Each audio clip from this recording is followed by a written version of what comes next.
नमस्कार, स्वागत है आपका कमोडिटी अगले हफ्ते में, जहां हम आपको कमोडिटी से जुड़े तमाम सवालों के जवाब देंगे। साथ ही कमोडिटी मार्केट के लिए अगले हफ्ते ट्रेडिंग रणनीति बनाने में हम आपकी मदद करेंगे। कमोडिटी मार्केट में बाजार को समझने के साथ साथ रणनीति बनाना भी बेहद जरूरी है। बात चाहे सोने चांदी की हो, बेस मेटल्स की हो या फिर एग्री मार्केट की, ट्रेडिंग की बारीकियों को समझने से जोखिम तो कम होता ही है, आपके लिए मुनाफे के रास्ते भी खुल जाते हैं।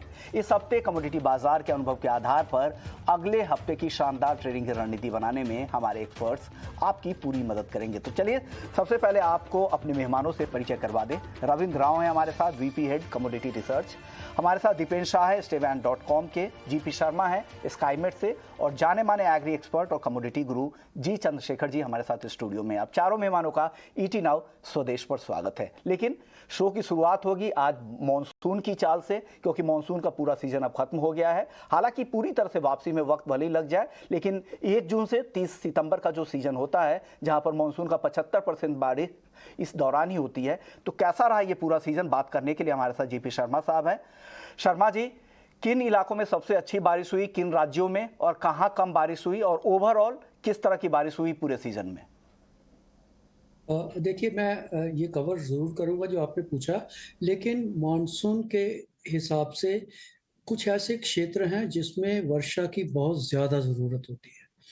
तो अगर उन क्षेत्रों में वर्षा समय पे और जितना चाहिए वो नहीं हो, तो मॉनसून के अच्छे होने का मतलब नहीं रहता है। मेरे कहने का मतलब है, कुछ रेनफेड एरिया हैं जो मध्य भारत के हैं, जैसे महाराष्ट्र जैसे, गुजरात जैसे क्षेत्र, छत्तीसगढ़, जो कि रेन डिपेंडेंट पॉकेट्स हैं, और इस बार मॉनसून अच्छा रहा है। कुल मिला के जिन एरियाज में मॉनसून की ज़रूरत रहती है ड्यूरिंग दिस पीरियड, इस समय में वहाँ पे अच्छी बरसात हुई है। केवल नॉर्थ ईस्ट इंडिया और पूर्वी भारत के कुछ स्टेट्स हैं जिसमें बिहार, वेस्ट बंगाल है, उनमें वर्षा कम हुई है। कुल मिला के कहें तो east and north east India में 18% की कमी रही। और अच्छी बात ये, दक्षिण भारत एक बार फिर से 20% से ज्यादा वर्षा हुई, 22% टू बी प्रिसाइज।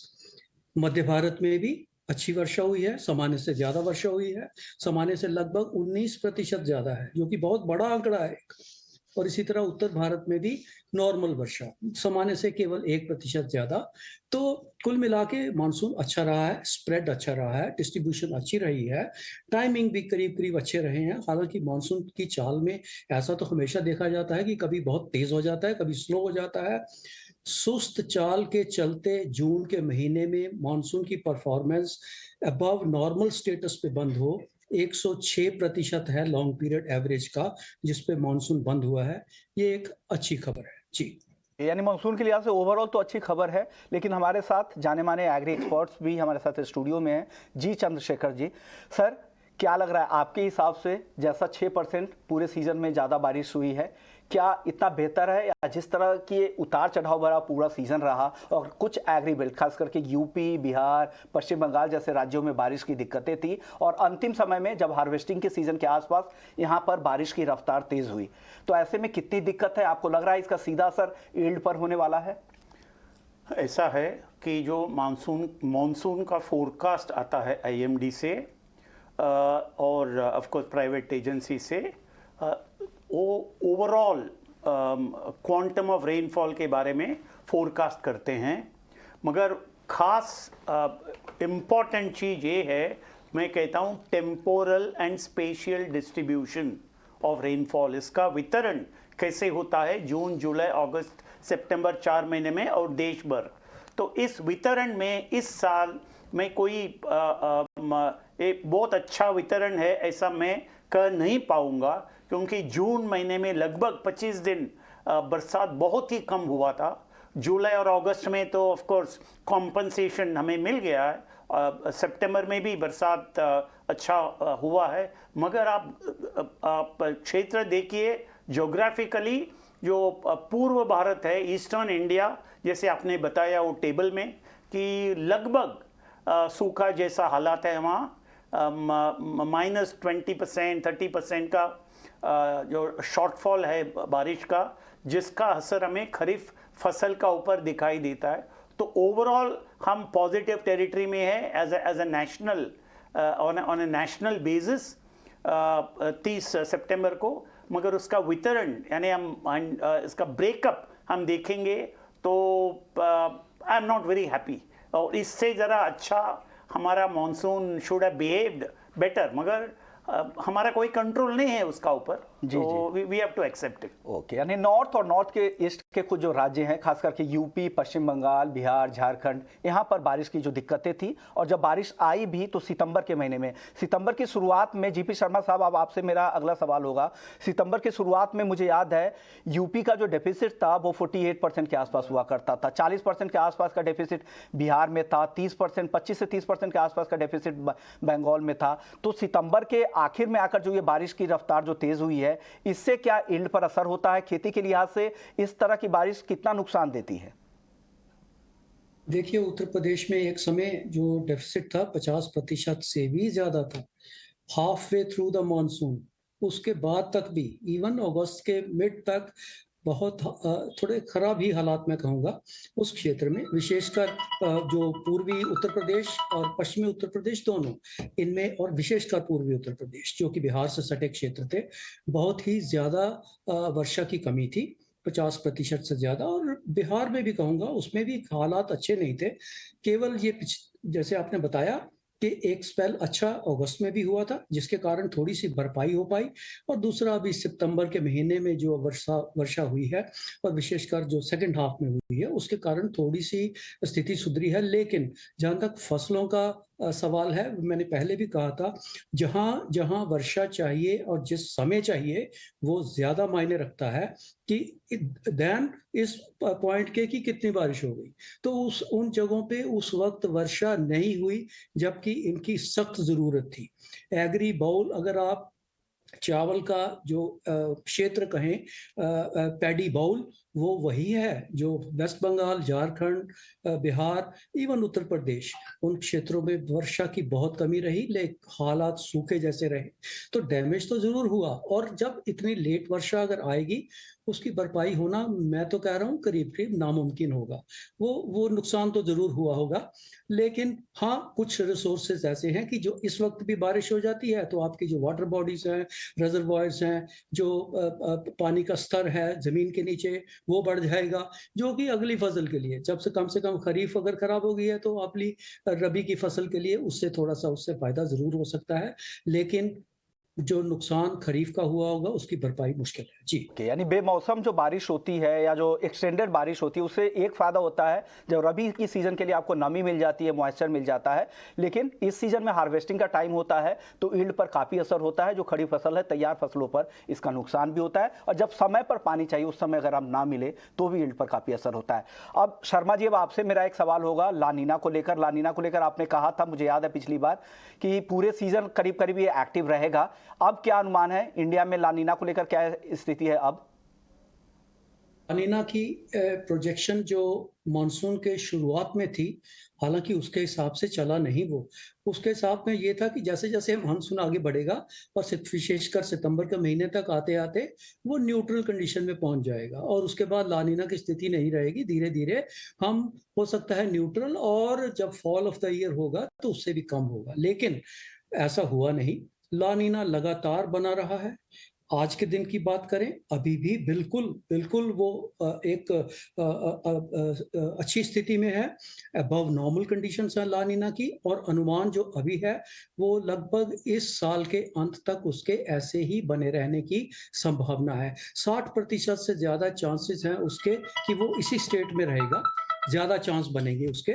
और इवन जो जनवरी फरवरी का महीना भी होगा उसमें भी लानीना की कंडीशंस बनी रहेंगी। कहने का मतलब है कि जो नॉर्दर्न हेमिस्फेयर की विंटर्स होंगी इस बार, वो भी लानीना के शैडो के अंदर रहेंगी, उसका प्रभाव रहेगा, और उसका प्रभाव नॉर्थ ईस्ट मानसून रेनफॉल पे भी पड़ता है, और जो विंटर रेनफॉल नॉर्थ में होता है उसमें भी पड़ता है।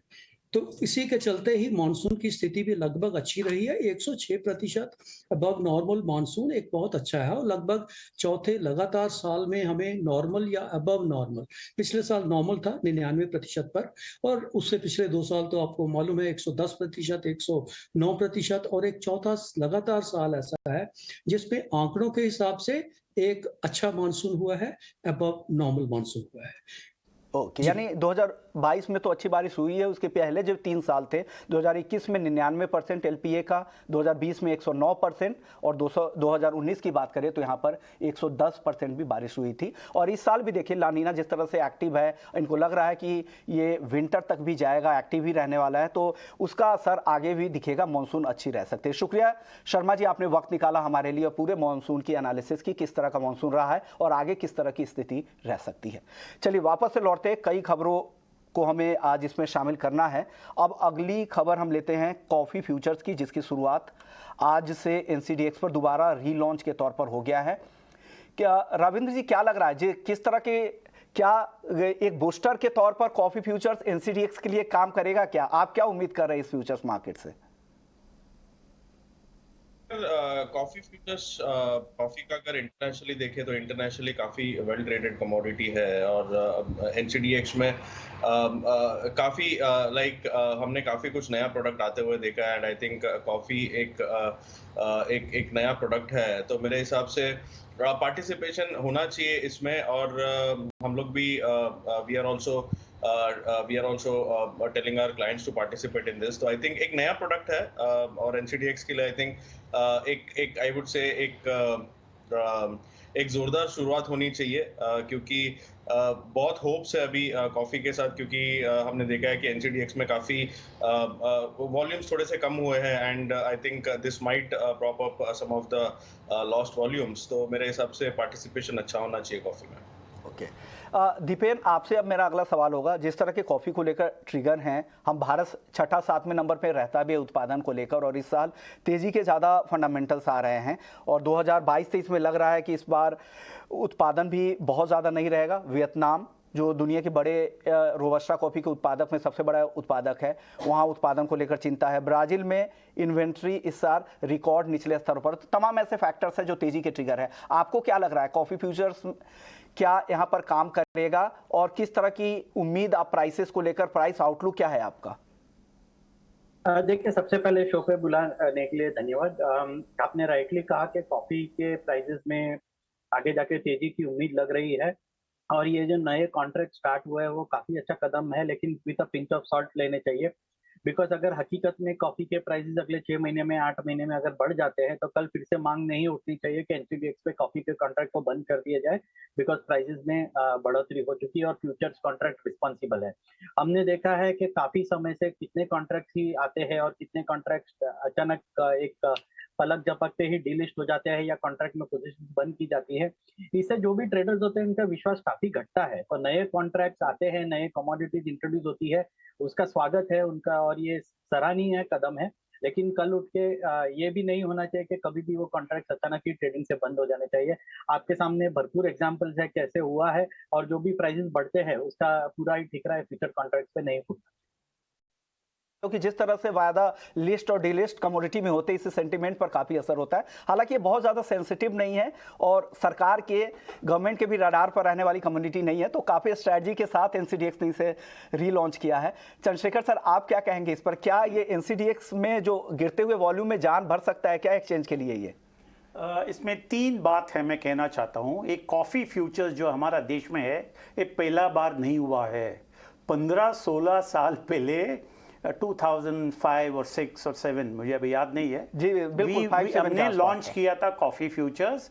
वो कई कारण थे जिसके वजह से द फ्यूचर्स टेक ऑफ नहीं हुआ, मगर अब एनसीडीएक्स दोबारा लॉन्च किया है और मैं मानता हूं कि इसे सही ढंग से मार्केट करेंगे तो ज़रूर इसका over a period of time ये सक्सेसफुल रहने का एक अच्छा मौका है, नंबर 1। नंबर 2, अब पिछले 20, 30, 40 साल का जब विश्व बाजार का रिकॉर्ड देखेंगे तो coffee was one of the highest traded commodities in the world derivatives market and therefore उसका एक फ्यूचर्स मार्केट का ट्रैक रिकॉर्ड बहुत बढ़िया है। अगर इसमें फंडामेंटली हमें देखना चाहिए, हमारा देश में कॉफ़ी है is an export oriented commodity. हमारा जो 3.5 लाख टन या उसका आसपास जो उत्पादन है, उसमें सिर्फ 1 लाख टन या उससे भी ज़रा कम हमारा डोमेस्टिक कंजम्पशन है, लगभग 2.5 लाख टन का हमारा एक्सपोर्ट है।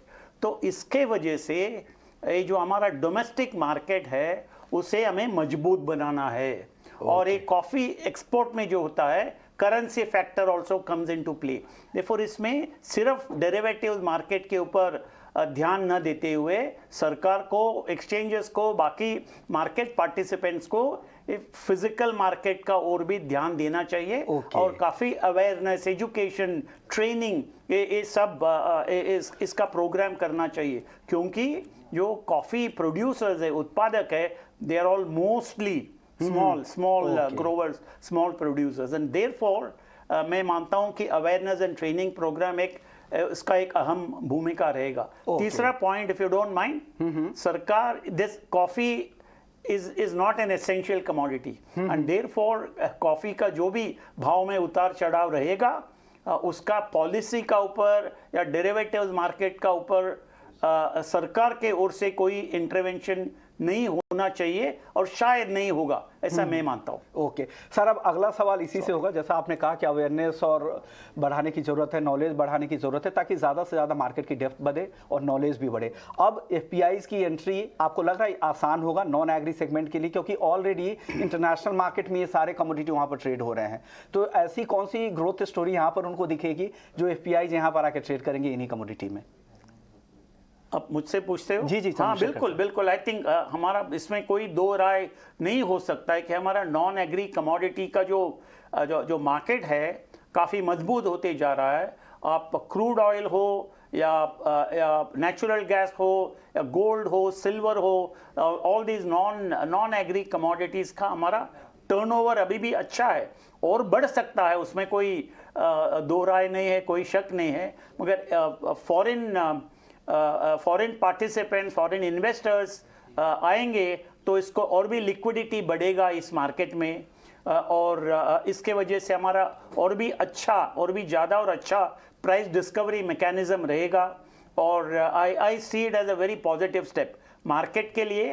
इनका जो एंट्री है, एफपीआई का entry is very very positive। Okay, यानी अच्छी शुरुआत है। और एमसीएक्स से बात भी हो रही थी तो उनको कह रहा था कि काफ़ी क्वेरीज एफआईज की तरफ से भी आनी शुरू हो चुकी है, और उम्मीद कर रहे हैं कि जल्द यहाँ पर उनकी तरफ से भी पार्टिसिपेशन, जैसे जैसे रेगुलेशंस और सारी चीज़ें सफाई आएगी इस पर, उनकी एंट्री भी यहाँ पर बढ़ती चली जाएगी। चलिए अब वापस से वायदा बाजार की ओर लौटते हैं। गोल्ड सिल्वर के लिए अगर इस हफ्ते की अगर हम बात करें तो हल्की तेजी के साथ ही इस हफ्ते कारोबार रहा, लेकिन एक कुल मिला के एक दायरा ही था। 49,000 से 50,800 के आसपास में एमसीएक्स पर गोल्ड दिखा। चांदी की बात करें तो 55,000 से 57,200।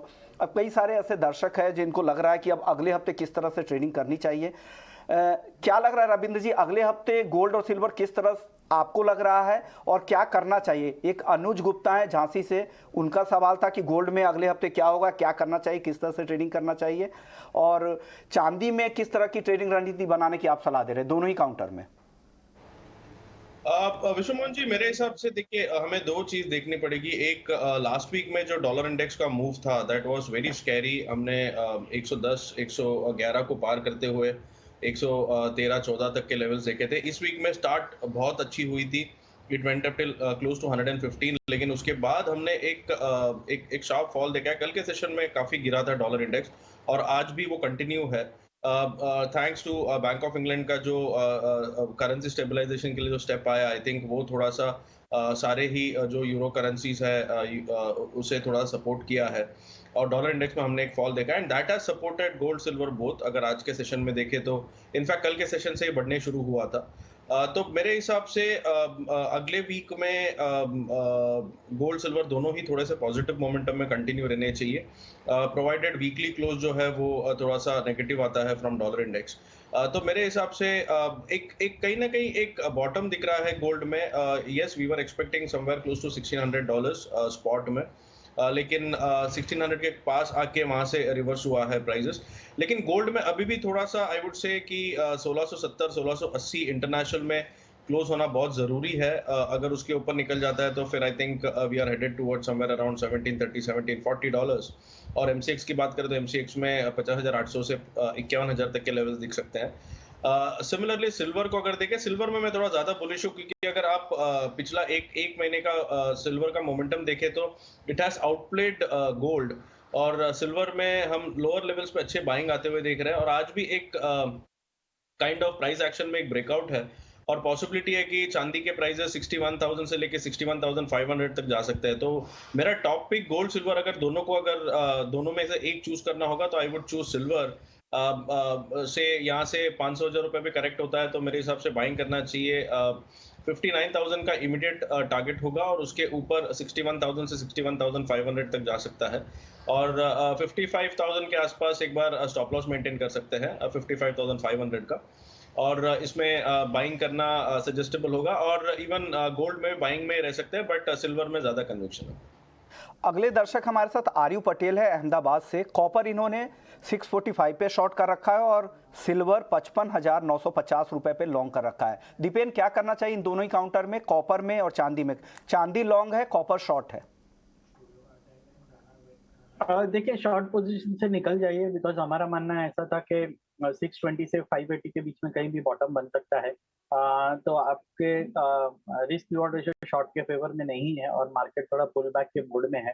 तो आई थिंक आज के हाई के स्टॉप लॉस के साथ आप होल्ड करें, और वो स्टॉप हिट होता है तो निकलने की कोशिश करें। सिल्वर काफी अच्छा प्रोपोजिशन है, जैसे हमारा मानना था कि 55,500 55,000 के आसपास सिल्वर काफी अच्छी तरह एक सपोर्ट ले सकता है। और अब आप ये देख सकते हैं कि अगले जर्नी में, अगले 3 महीने में ये एक बार 60,000 के लेवल्स भी दिखा सकता है। तो स्टिक स्टॉप लॉसेस 54,500 के आसपास के स्टॉप लॉस के साथ सिल्वर को होल्ड करें, और 60,000 के टारगेट्स अगले 3 महीने में आप एक्सपेक्ट कर सकते हैं। क्रिश हैं दिल्ली से, कॉपर में क्या करे? रविंद्र जी क्या करे? शॉर्ट जवाब दीजिएगा सर। वेल, आई थिंक सारे बेस मेटल्स में एक रिवर्सल पैटर्न है, तो मैं लॉन्ग में रहना चाहूंगा। I think 645 644 would be a good buying zone. 658 का मुझे इमीडिएट टारगेट लग रहा है, और उसके ऊपर 664 तक जा सकता है। तो 635 के आसपास स्टॉप लॉस मेंटेन कर सकते हैं, 45 के आसपास बाई, और 658 का इमीडिएट टारगेट, देन 664। फरीदाबाद से, क्रूड में किस स्ट्राइक की कॉल या पुट खरीदे? दीपेन, किस स्ट्राइक की क्रूड में कॉल या पुट खरीदना चाहिए?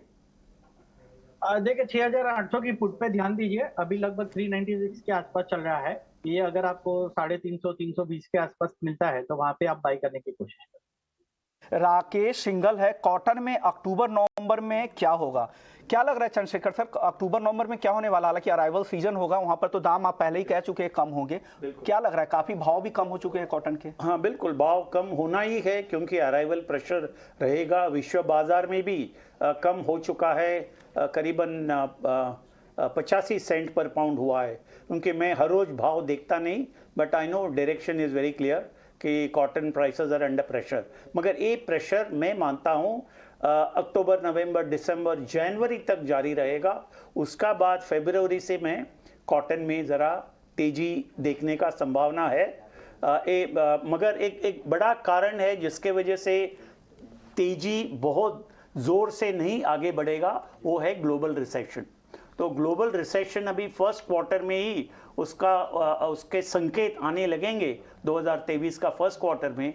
तो उसका असर सब इंडस्ट्रियल मेटल्स और कॉपर में, उसको कॉटन को मैं कहता हूँ इंडस्ट्रियल क्रॉप, तो cotton is an industrial crop, उसका ऊपर भी दिखेगा। बट टुडे सिचुएशन मैं मानता हूँ फरवरी से लेकर के कॉटन का भाव विश्व बाजार में और हमारा डोमेस्टिक मार्केट में भी ऊपर जाने का संभावना है। ओके, शुक्रिया चंद्रशेखर सर आपका, रविंद्र जी आपका, दीपेन जी आपका। आप लोगों ने वक्त निकाला और पूरा कमोडिटी मार्केट का अगले हफ्ते के हिसाब से भी और लॉन्ग टर्म के हिसाब से पूरा आउटलुक समझाया। तो कमोडिटी अगले हफ्ते को यहीं समेटते हैं, लेकिन आप कहीं मत जाइए क्योंकि